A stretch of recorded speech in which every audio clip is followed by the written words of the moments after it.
Hi, everyone. Welcome to another episode of Sales B12. I'm here with Jack Daly, and he is a globally known sales guru, all things sales. Is Jack Daly, and I am Caryn Kopp, Chief Door Opener at Kopp Consulting. We get our clients in the door with their prospects for the first meeting.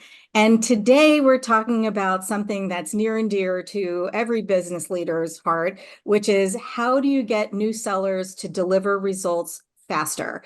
So we've all been dealing with leaders for a very long time, and they hire new sellers and they always want them to deliver results yesterday. So they often will misjudge how long it takes to go through the hiring process, get the right people on board, and then become very frustrated by how long onboarding will take before people are delivering, and not just delivering, but delivering independently. So what are some of the best practices you have, Jack, for accelerating the amount of time it takes to get sellers to deliver results independently? Yeah, so to state the obvious, Caryn, some of this depends on the industry. I was with a client yesterday. The sales cycle, which we'd love to improve, is 9 months to 12 months. Yeah. And no matter who you bring in and how good they are and how experienced they are, this is a 9 to 12 month sale. Plain and simple. So getting them to produce as quickly as possible within the context of the industry that you're playing in, I think is the first guideline, right?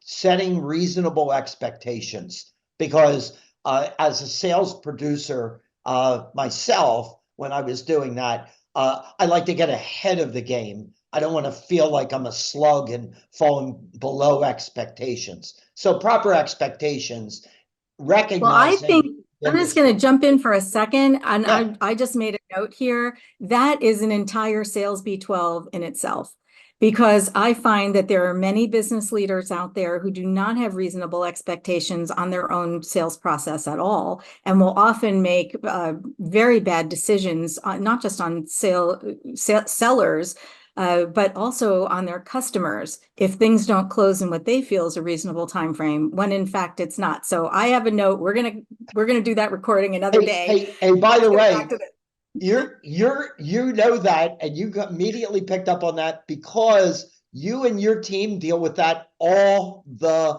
all the time. Because time. because I very often will refer people to you, and I have to give them a caution that says, by the way, I happen to have these door opener people on a high pedestal, but that doesn't mean they close deals for you the next day after you sign a contract, right? I mean, Right, it's right. so anyway, we'll do that another time. We're gonna do that one. Yep. Here's 4 bullets on the question: how do we get producers to produce quicker and sooner? Right.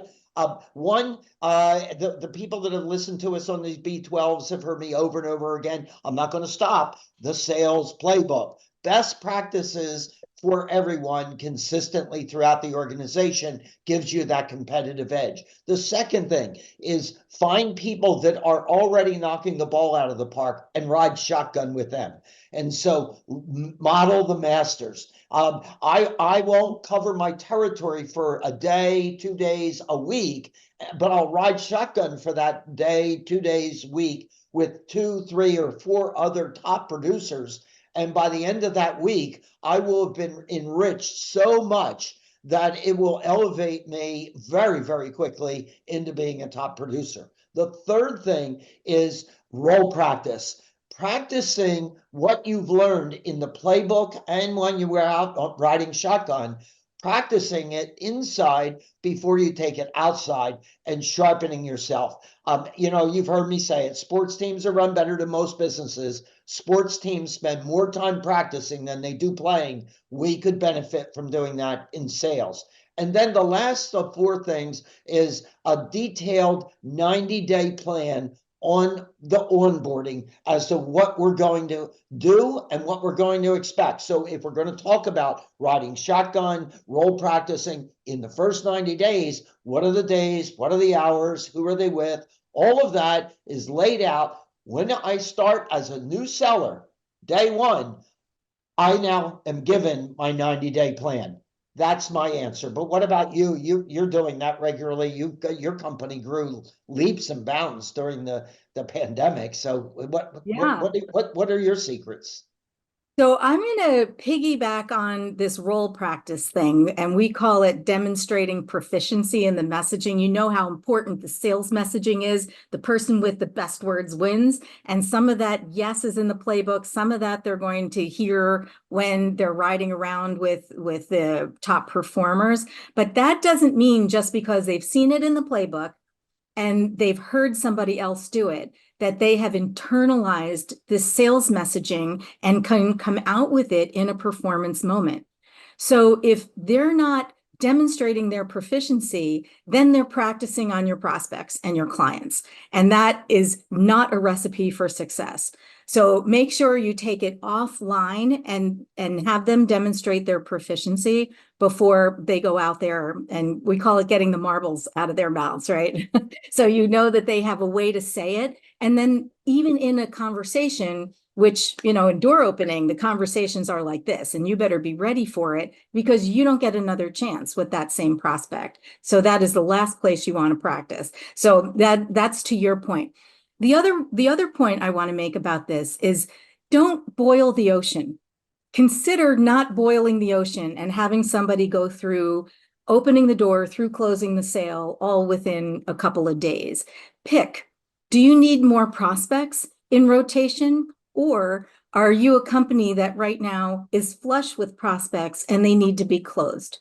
So let's say you're flush with prospects and they just need to be closed. Consider starting the onboarding with mastering the first meeting through closing the sale, as opposed to doing the whole thing. Once somebody demonstrates mastery there, then add in the door opening component. And one of the ways that you can do that while you're still having new prospects coming in, of course, is have a door opener service going at the same time that you're hiring and onboarding your seller. Onboard them for first meeting to close sale, but also protect the top of your funnel while they're getting up to speed. Try not boiling the ocean. Hey, just another example of that. My book that I wrote called Hyper Sales Growth. When you think about what that title sounds like, sellers would say, I'm going to buy that book so I learn how to sell. Well, what I tell them is it's three parts. It's the big picture and culture. The second part is sales management. And the third part is sales.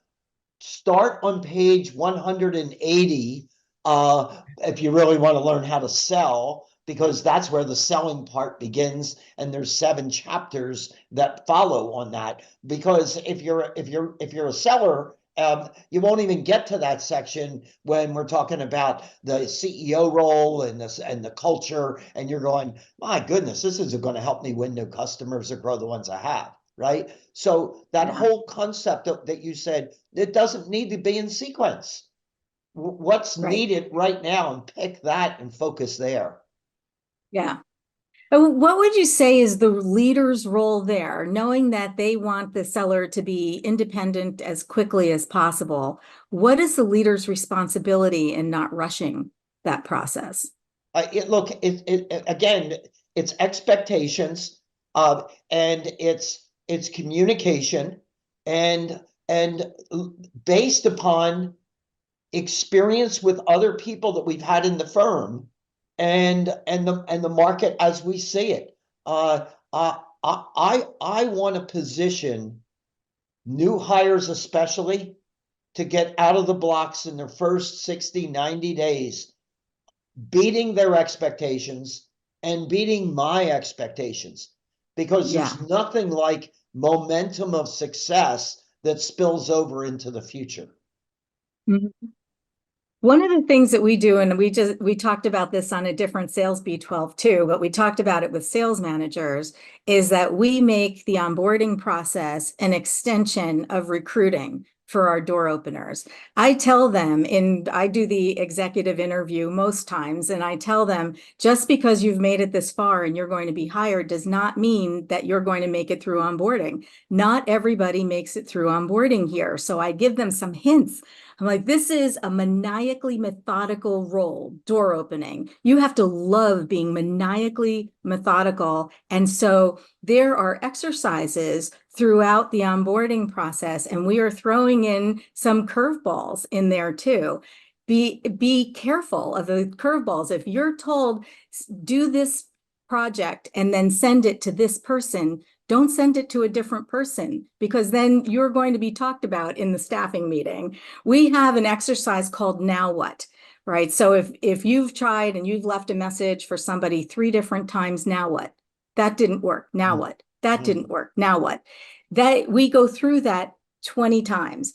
Once they get that, if they only fill out like 3 or 4 or 5, they don't make it through onboarding, because the people in our company know what to do. They just know what to do. And then after that, they have to put it in our Salesforce iteration, which is designed for door opening efficiency, because they've been trained on that.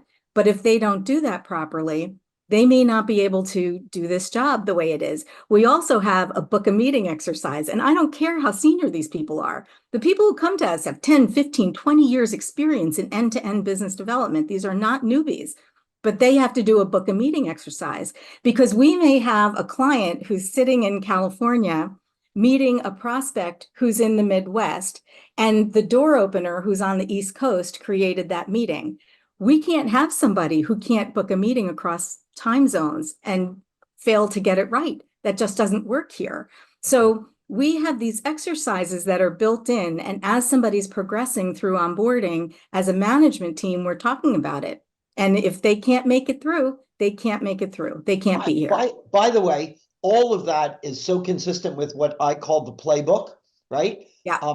And I use that playbook and that process of onboarding in the interview process before a person's hired.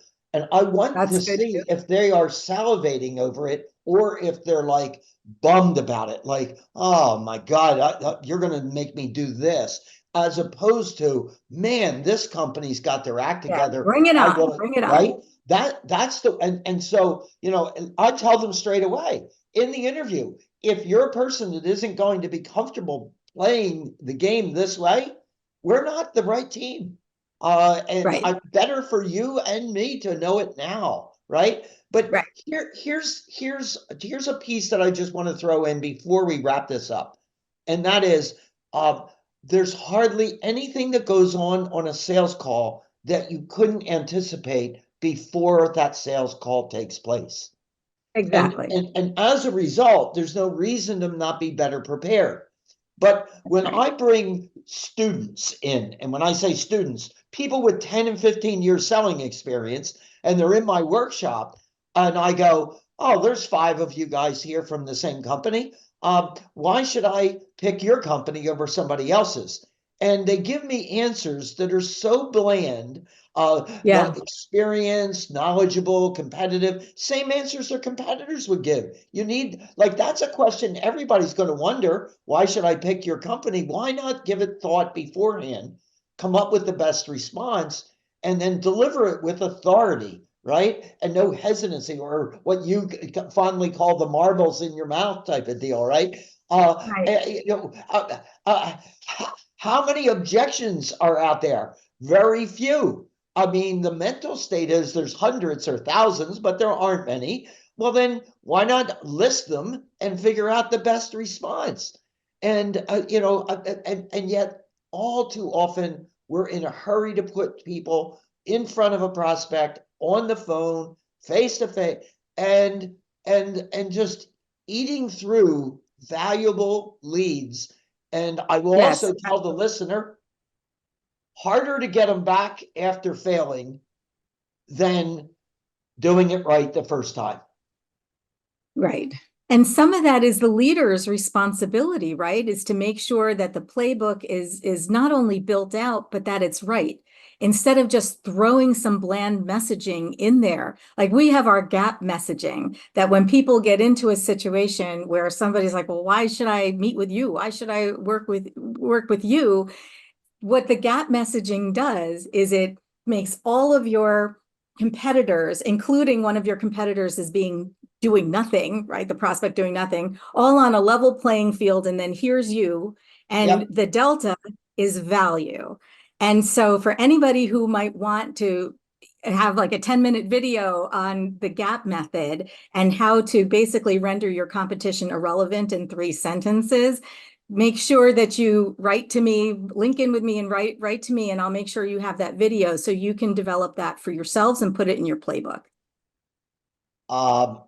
Did you really make that offer? What? Did you really make that offer to the public just now?